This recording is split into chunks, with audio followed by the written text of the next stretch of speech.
विरोध क्यों क्यों विरोध हो रहा है, क्यों विरोध कर रहे हैं इसको? जोर से सर। तो देखिए, ऐसा है कि वक्फ बोर्ड का जो बिल देश के प्रधानमंत्री मोदी जी लाए हैं, इसका हम सब विरोध कर रहे हैं, देशवासी विरोध कर रहे हैं। मैं कहना चाहता हूं कि ये जो बिल है, ये लोकतंत्र पर हमला है, संविधान पर हमला है और एक वर्ग को टारगेट करके कल जिस तरह से आपने आनंद फानन में बिल को पास कराया, इससे हमें लगता है कि देश में भाईचारगी नाम की कोई चीज नहीं रही। भाजपा के लोग भाईचारगी में दरार पैदा करना चाहते हैं। मैं पूछना चाहता हूं, कल आखिर ऐसा क्या हो गया? आनंद फानन में बिल आपने क्यों लाया? आपकी नजर कहां पर है? 13 साल से देश के प्रधानमंत्री मोदी जी हैं, एक भी अल्पसंख्यक नहीं गया है काम लेने आपके पास, ना आपके पास गिड़ाया है, ना आपके पास हाथ फैलाया है, लेकिन आप जानबूझकर एकदम नीचा पे नीचा दिखाए जा रहे हैं। हमें हमारे सम्मान के साथ जीने का अधिकार है और हमें सम्मान से जीने दीजिए।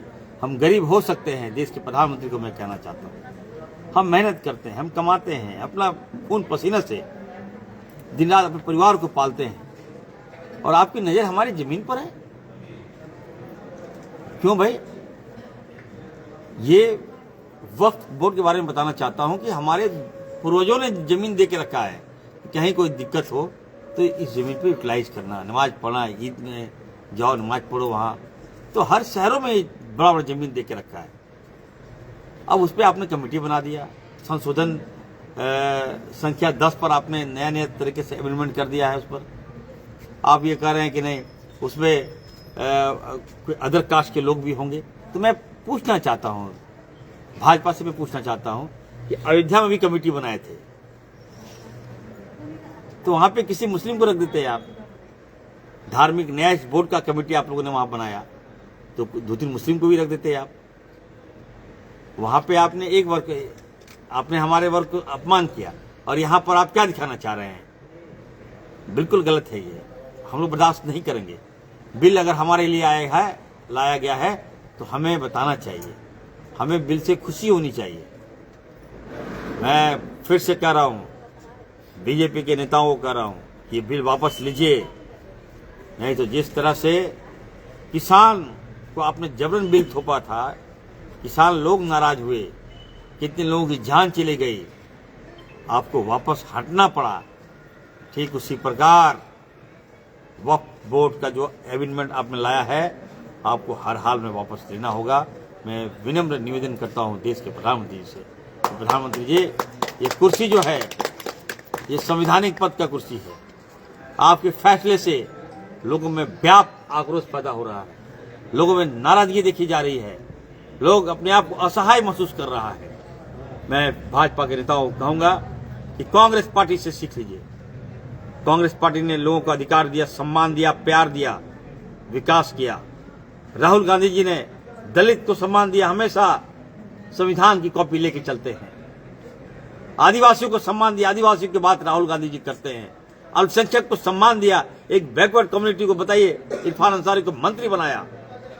ये कांग्रेस पार्टी है, खूबसूरती है समाज के लोग, और आप लोग एक वर्ग को टारगेट करके कितना दबाएगा समाज को? आपके लिए तो सभी धर्म के लोग सम्मान है। मोदी जी, ऐसा अनर्थ मत कीजिए, आप नीचा दिखाने का काम करो। और मैं कहना चाहता हूं नीतीश कुमार जी को, नीतीश बाबू, आप जब पैदा हुए ना, तो आप सेकुलर वोट लेकर जीत कर आए, विधायक बने, मुस्लिम वोट दिया आपको,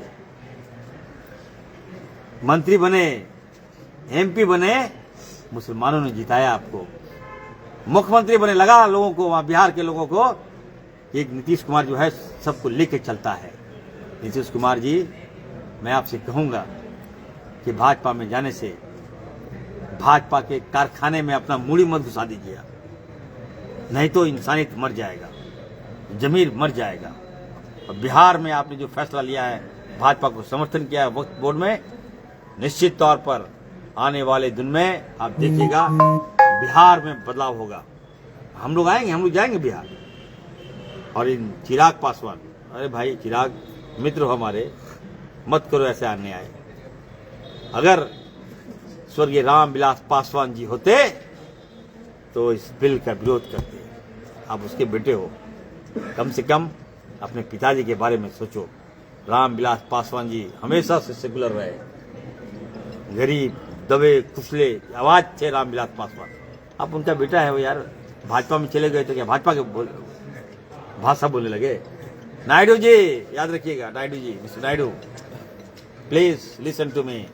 here is Irfan Ansari, I am challenging you, your step is not good for Telangana, please back, it's my humble request. आप सरकार में आए हमारे वोट से और भाजपा को समर्थन देकर आपने बहुत गलत किया है नायडू साहब। इसलिए मैं कहूंगा एकदम एक होकर मैं बधाई दूंगा ममता दीदी को, मैं बधाई दूंगा हेमंत सोरेन जी को, मैं बधाई दूंगा जो यहाँ सेकुलर सरकार है, मैं बधाई दूंगा। मैंने देखा एक पंजाब के एक सांसद ने बहुत अच्छी बातें कहा, तथा हम मुसलमानों के लिए हर कुछ देने को तैयार है, ये भाई है हमारा, ये सोच होनी चाहिए हम लोगों को। इसलिए फिर से मैं कहूँगा एकदम हम लोग इसकी लड़ाई हम लोग लड़ेंगे और कृषि बिल की तरह मोदी जी को बाध्य करेंगे कि बिल आप वापस लीजिए। आज मैं गया था एक कार्यक्रम में, लोगों में इतना आक्रोश है, लोगों का कहना है कि सर हम तो कुछ मोदी जी से मांग नहीं रहे हैं, भाजपा से मांग नहीं रहे हैं, ना हम जाते हैं ना आते हैं ना उनके साथ बैठते हैं, उन्होंने गिफ्ट दिया था ईद में, हम लोग लिए नहीं उसके, तो कम से कम जो आपसे कोई संबंध नहीं है तो उसके समाज से मत खेलिए मोदी जी। बीजेपी को कहूँगा ये समाज को आप और जलील अपमानित मत कीजिए। मेहनत करता है, कमाता है, खाता है, बाल बच्चों को पढ़ाता है और आपकी सरकार से इसको कोई लेना देना नहीं है। ये कौम जो है कांग्रेस पार्टी पे बिलीव करती है, सेकुलर लोगों पे बिलीव करती है, तो सरकार आएगी हमारा, ऊपर वाले के घर में देर है अंधेर नहीं है। राहुल जी आएंगे, राहुल जी आएंगे, राहुल जी आएंगे।